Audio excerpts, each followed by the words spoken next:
Hello साथियों, मैं BL Luna मेरे यूट्यूब चैनल स्टडी टाइम में आपका हार्दिक स्वागत करता हूं। हम हिंदी व्याकरण और हिंदी साहित्य के क्वेश्चनों का अध्ययन कर रहे हैं और इसी क्रम की ये हमारी 13 नंबर की क्लास है। अगर आप चैनल पर पहली बार विजिट कर रहे हो तो चैनल को सब्सक्राइब कर ले, बेल आइकन को ऑल पे प्रेस कर ले ताकि मेरे आने वाले हर वीडियो का नोटिफिकेशन आपको मिलता रहे। दूसरी बात, वीडियो पसंद आती है तो इसको लाइक करें, अपने दोस्तों के साथ में शेयर करें और अगर पसंद आती है तो एक प्यारा सा कमेंट भी जरूर करें। बिना समय गंवाए बात करते हैं पहले क्वेश्चन की।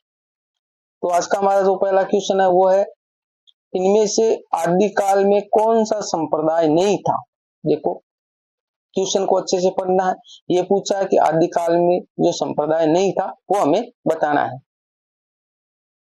अ में सिद्ध संप्रदाय, ब में नाथ संप्रदाय, स में जैन संप्रदाय और द में बल्लभ संप्रदाय। तो देखिए, आदिकाल के अंदर हमारा द वाला ऑप्शन है बल्लभ संप्रदाय, यानी बल्लभ संप्रदाय वो आदिकाल में नहीं था, ये हमारे भक्ति काल में था। बल्लभ संप्रदाय की स्थापना किसने की थी? बल्लभाचार्य ने। दूसरी बात, इनके भी थोड़ी चर्चा कर लेते हैं कि ये सिद्ध और नाथ ये कौन थे। तो देखिए, हमारा जो बौद्ध धर्म है, उस बौद्ध धर्म की दो शाखाएं हैं। एक थी हीनयान और दूसरी थी महायान। तो बौद्ध धर्म की दो शाखाएं हीनयान और महायान हो गई। अब जो ये महायान थी इसकी भी दो शाखाएं थी, एक था वज्रयान और एक था मंत्रयान। तो ये जो वज्रयान था उससे सिद्धों का उदय हुआ। सिद्धों का उदय किससे हुआ? इस वज्रयानियों से हुआ। यहां से सिद्ध निकले। सिद्धों की संख्या की बात करें हम तो 84 है और जो नाथ थे उन नाथों की संख्या है वो इन सिद्धों से ही निकले हैं वो नाथ, तो उनकी संख्या 9 थी। और उनके जो बात करें स्थापनाकर्ता की तो इसके जो मत्स्येंद्रनाथ और जो गोरखनाथ है वो इसके प्रवर्तक माने जाते हैं, नाथ संप्रदाय के। ठीक है, बात करते हैं हम 2 नंबर क्वेश्चन की।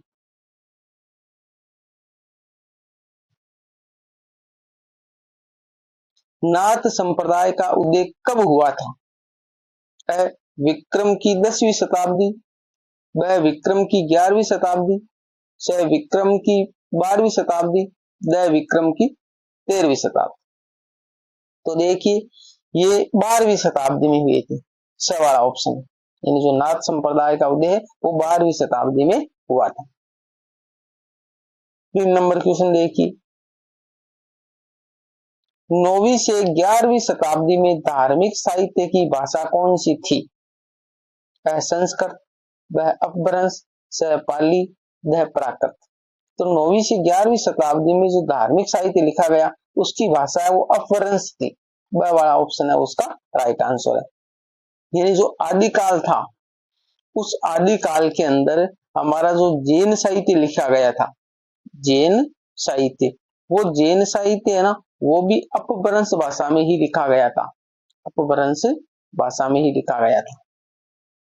आगे बात कर लेते हैं हम 4 नंबर क्वेश्चन की। हमारा 4 नंबर क्वेश्चन है, हिंदी का प्रथम कवि माना जाता है? श्रहपाद, ब शंभु, स शालिभद्र सूरि, द राजा मुंज।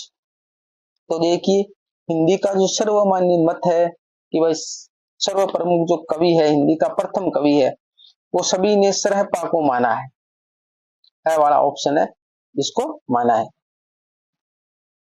दूसरी बात, ये श्रहपा क्या था? सिद्ध था। एक सिद्ध था और सिद्धों की संख्या मैंने आपको बताई है अभी ऊपर 84 थी।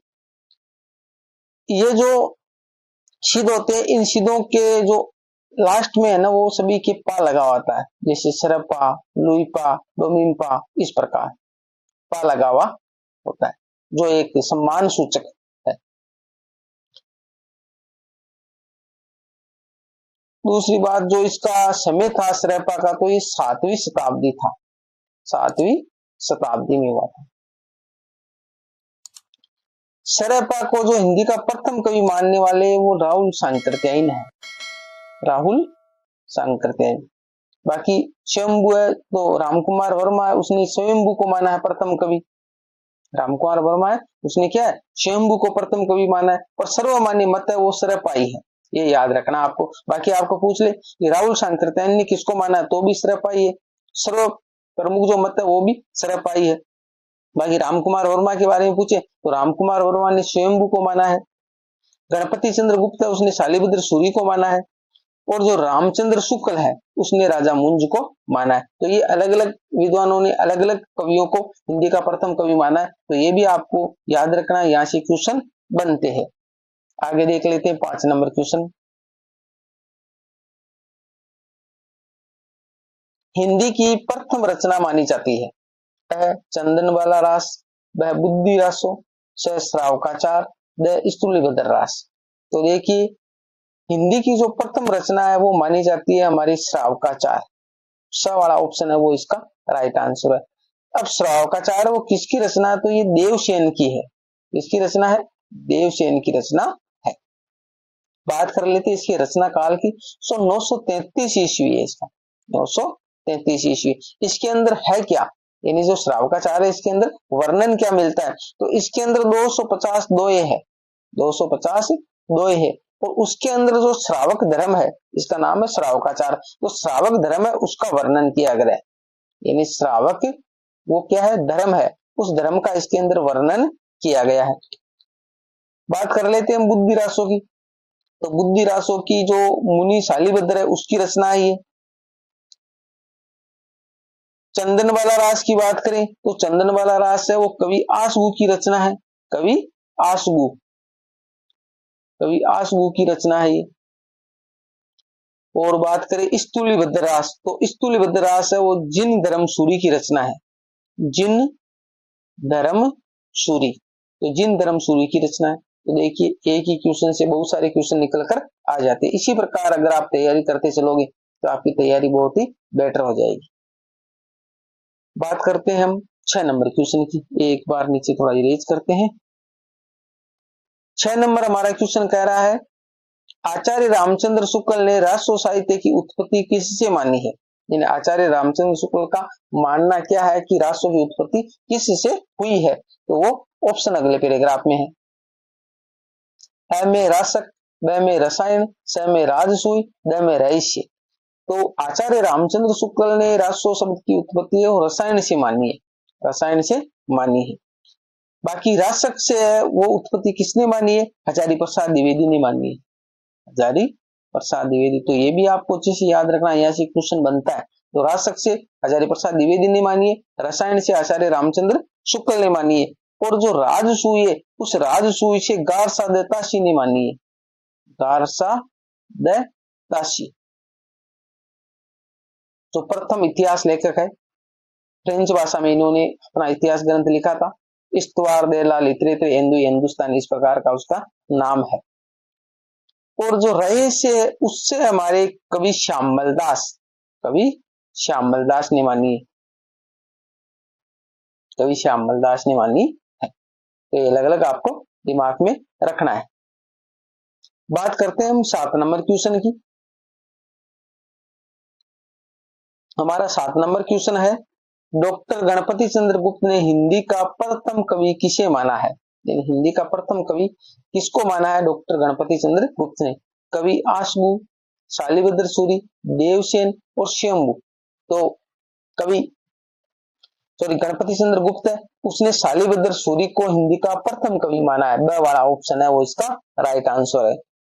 इनकी रचना की बात करें तो इसकी रचना है शालिभद्र सूरी की भरतेश्वर बाहुबली रास, भरतेश्वर बाहुबली रास, भरतेश्वर बाहुबली रास है वो इसकी रचना किसकी, शालिभद्र सूरी की, जो हिंदी की प्रथम रचना मानते हैं ये गणपति चंद्र गुप्त।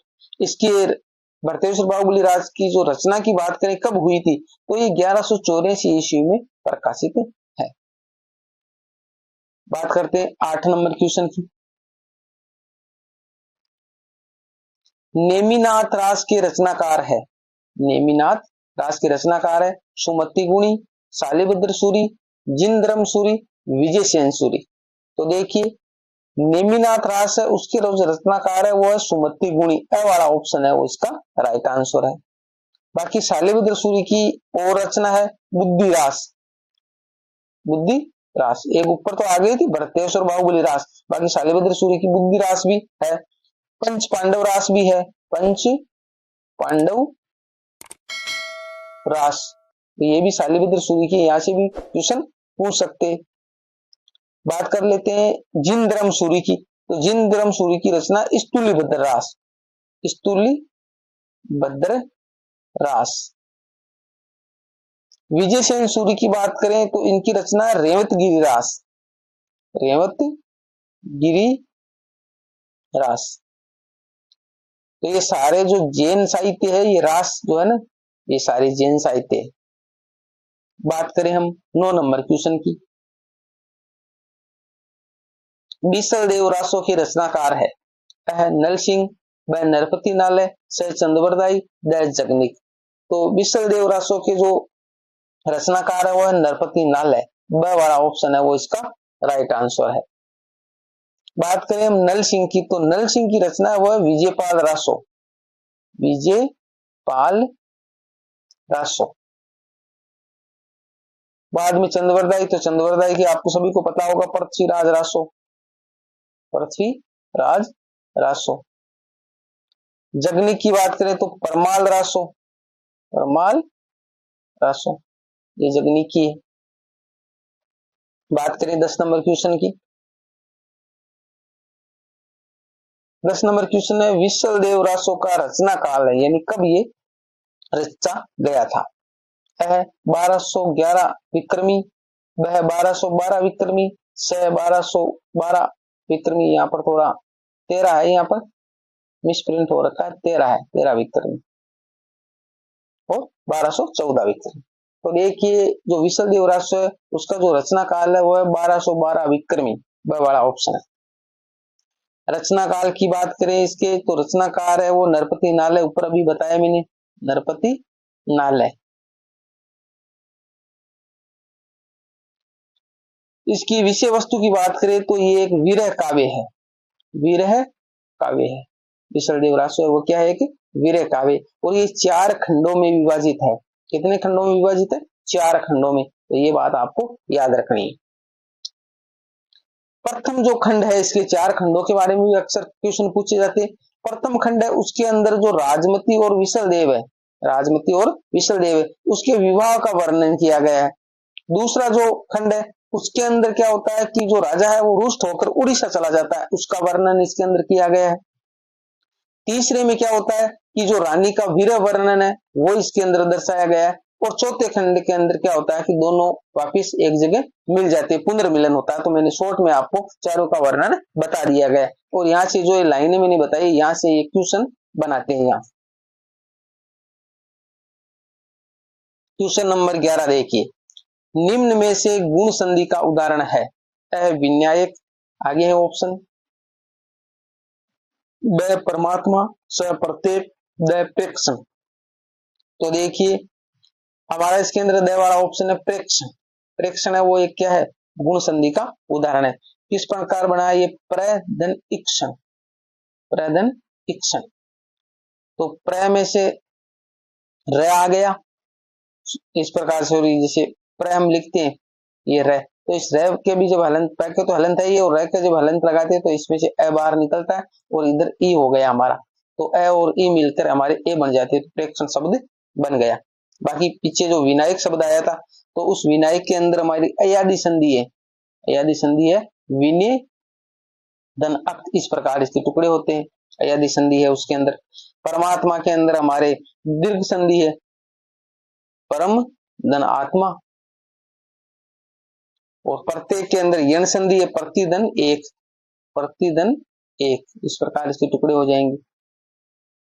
बाकी संधि मैंने अच्छे से पढ़ाई है, मेरे चैनल पर उपलब्ध है, आप जाकर देखना चाहे तो उसको अच्छे से देख सकते हो। बात करते हैं हम 12 नंबर क्वेश्चन की। पुरोहित शब्द में संधि है, विसर्ग संधि, व स्वर संधि, स व्यंजन संधि, ध कोई संधि नहीं है। तो देखो पुरोहित शब्द है, उस पुरोहित शब्द के अंदर हमारी विसर्ग संधि है, ए वाला ऑप्शन है वो इसका राइट आंसर है।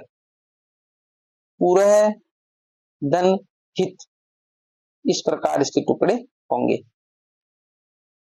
यानी मेरे चैनल पर हिंदी साहित्य का इतिहास, हिंदी व्याकरण और जो काव्य शास्त्र है बहुत ही शानदार तरीके से शॉर्ट नोट्स बनाकर पढ़ाए गए हैं, आप जाकर वो सारे वीडियो देख सकते हो। 13 नंबर क्वेश्चन देखिए, कौन से शब्द में संधि नहीं है, यानी जिस शब्द में संधि नहीं है वो हमारे को बताना है। तो देखिए, अ में नीरव, ब में निरोग, स में नीरस, द में नीरज। तो इसके अंदर हमारे द वाला ऑप्शन है नीरज। इस नीरज शब्द के अंदर संधि नहीं है, यानी नीरज शब्द में क्या है, नीर और जय। तो जय क्या है, इसमें प्रत्यय है। नीरज का मतलब क्या होता है, कमल होता है, कमल। तो नीर यानी पानी, पानी जय कमल, जन्मना, पानी में जन्मने वाले, तो इस कमल के लिए नीरज है शब्द काम में आया है। तो इसके अंदर प्रत्यय है, न कि इसके अंदर संधि है।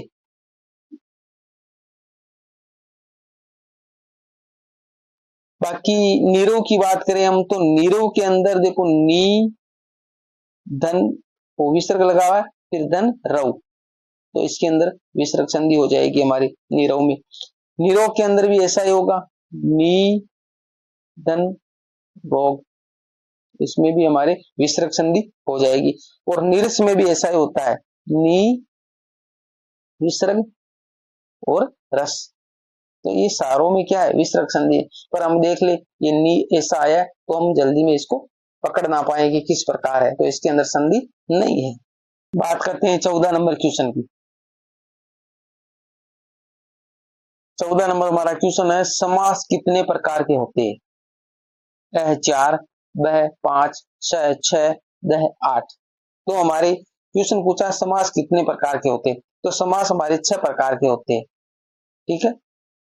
बाकी आपको ऐसे पूछ ले कि पद की प्रधानता के आधार पर, पद की प्रधानता के आधार पर समास कितने प्रकार के होते, तब आपका आंसर 4 होता, तब आपका आंसर क्या होता, 4 होता। अब समास कौन कौन से होते, एक होता है हमारा अविभाव, दूसरा क्या होता है तत्पुरुष, अविभाव हो गया, तत्पुरुष हो गया, कर्मधारय हो गया,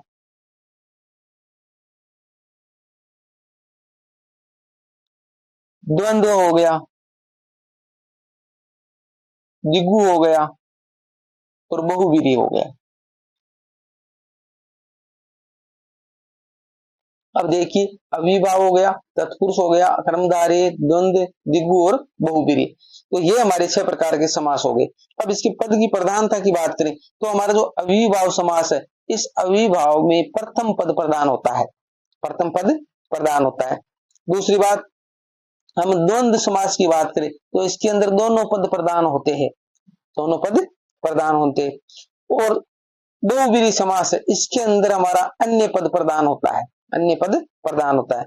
बाकी तत्पुरुष समास, तत्पुरुष समास, दूसरी बात कर्मधारय समास और दिगु समास, इन तीनों के अंदर हमारे द्वितीय पद प्रधान होता है, सेकंड पद है वो प्रधान होता है। तो ये बात याद रखनी है, कहने का मतलब प्रथम पद अविभाव में हो जाएगा, तत्पुरुष दिगु और कर्मधारय में द्वितीय पद हो जाएगा, द्वंद्व में दोनों हो जाएंगे और बहुवीरी के अंदर अन्य हो जाएगा। तो पद की प्रधानता के आधार पर समास कितने, 4 ही प्रकार के होते हैं, और ऐसे समास हमारे 6 प्रकार के होते हैं। बात कर लेते हैं 15 नंबर क्वेश्चन की, जो इस क्लास का लास्ट क्वेश्चन है।